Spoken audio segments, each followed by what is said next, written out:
Okay, Georgia beats Florida again. There were times in my life I didn't think that would be said very often, but Georgia escapes, if you want to call it that, with a 23-20 win. Todd Gurley really makes a big difference. I think everybody knew that. And the Gators put up a fight in the second half, no question about it. I don't think I've ever seen momentum change down here on one play like that. I mean, that was crazy. Artie Lynch, all he had to do, if he catches that ball, that might have been a touchdown, first of all. And it worked on the opposite way. Georgia already didn't get on the ball. Dawgs were out there on the 10-yard line all of a sudden, and Florida put it in not that far after that. I thought the defense for Georgia really played pretty well. 2 points came from a sack against Aaron. Obviously, that little play right there put the Gators into the end zone. Or I'm trying to remember every single thing. There were some disappointing times for sure in the second half with Georgia on defense, but for the most part, I thought they played pretty well. And I mean, the offense came out gangbusters, and then they had to finish it off, and they did. And Todd Gurley helps out, and really, Brennan Douglas seems to be like a fourth quarter guy almost. He's tough to deal with, but you don't want him in there all the time. I mean, you got Todd Gurley for a reason. I thought the offensive line at the end of the game definitely played well. Look, that was like probably a 40-minute real time, but say 12-minute part of the game where Georgia had lost control of the game, of their emotions, et cetera, et cetera. Florida, I mean, the Gators, there was some dicey stuff going on underneath those piles. It looked like Canary Skates had his eyes gouged out.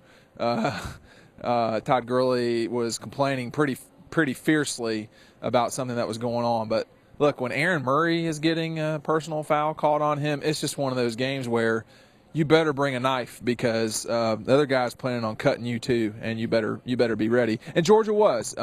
They turned the lights out here for the most part at Everbank Field. I think we've seen they've turned the lights out on the Gators season. I mean, they're 4-4. They're not beating Florida State. Maybe they go up to Columbia and surprise the Cox. I doubt it. So we're looking, at 6-6 for the Gators. That's going to be rough. And I don't think Will Muschamp's going to get fired by any stretch, but you can't get into it with fans coming off the field.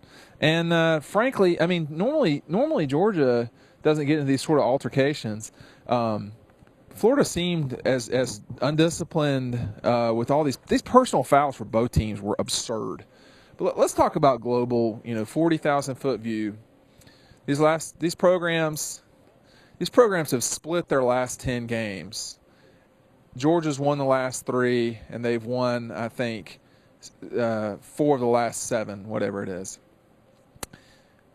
The rivalry has definitely shifted from Georgia comes down and loses to Georgia thinks they're going to come down and win. And that in my lifetime, that has never happened. Not really. And I think that's a big deal for Georgia, for Mark Richt.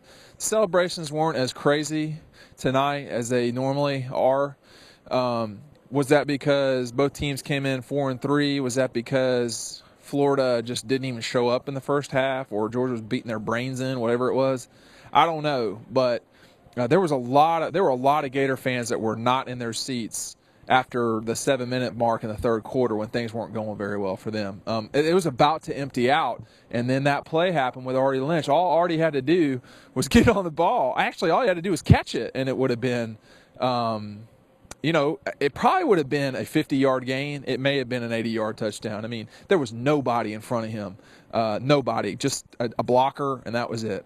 I think the expectations still need to be tamed a little. Georgia's got to get past Auburn on the road. That's going to be a tough one. I said, though, that Georgia would be different than they have been, these last 2 games, and they were. But Todd was sick or something tonight. He only got about 10 or 15 carries and still had 100 yards. If he's full go, and they have, Michael Bennett makes a big difference. Todd Gurley makes the biggest difference.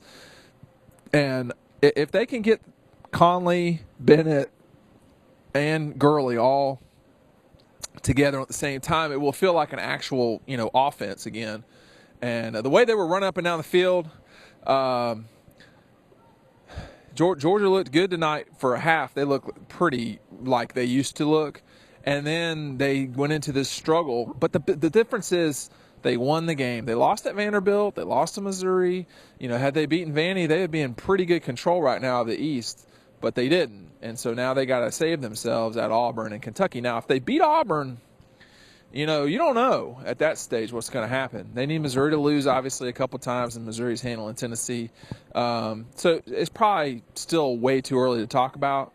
But, you know, Georgia just needs to keep winning. They'll play Appalachian State next week.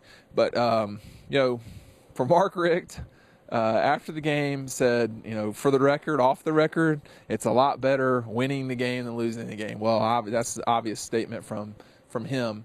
But there's the fear is gone down here.